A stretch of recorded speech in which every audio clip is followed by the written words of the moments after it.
તો પ્રધાનમંત્રીના આવતીકાલે અનેક કાર્યક્રમો યોજાવા જઈ રહ્યા છે। સવારે 10 વાગ્યાથી કાર્યક્રમોની શરૂઆત થશે। ગાંધીનગરના મહાત્મા મંદિર ખાતે પ્રધાનમંત્રી મોદી ચોથી ગ્લોબલ રીઇન્વેસ્ટ સમિટ અને એક્સપોનું ઉદ્ઘાટન કરશે।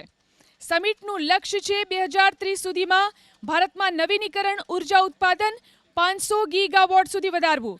ગ્લોબલ રીઇન્વેસ્ટ સમિટમાં 40થી વધુ સત્રો, 115થી વધુ BNB મીટિંગ્સ યોજાશે। 25,000 પ્રતિનિધિ, 200થી વધુ સ્પીકર્સ ભાગ લેશે। ઓસ્ટ્રેલિયા, ડેનમાર્ક, જર્મની અને નોર્વે જેવા દેશો આ સમિટમાં સહભાગી થશે। USA, UK, બેલ્જિયમ, ઓમાન અને UAEના ઉચ્ચ સ્તરીય પ્રતિનિધિમંડળ પણ હાજરી આપશે। અમદાવાદમાં ઓડાએ તૈયાર કરેલા 1100થી વધુ આવાસોનું પ્રધાનમંત્રી મોદી લોકાર્પણ કરશે। પ્રધાનમંત્રી આવાસ યોજના હેઠળ રાજ્યમાં અત્યાર સુધીમાં 14 લાખ ઘરોનું નિર્માણ થઈ ચૂક્યું છે। અમદાવાદ અર્બન ડેવલપમેન્ટ ઓથોરિટીએ ઝુંડાલમાં 1100થી વધુ આવાસ તૈયાર કર્યા છે।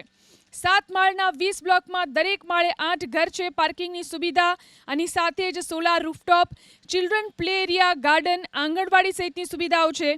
તો PM સૂર્યઘર મુફ્ત વીજળી યોજના લાભાર્થીઓ માટે પણ આશીર્વાદરૂપ સાબિત થઈ રહી છે।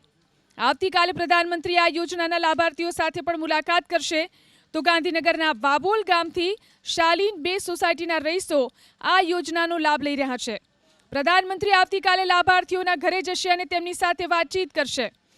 પ્રધાનમંત્રીને આવકારવા માટે સોસાયટીની બહાર પોસ્ટર્સ પણ લગાવવામાં આવ્યા છે।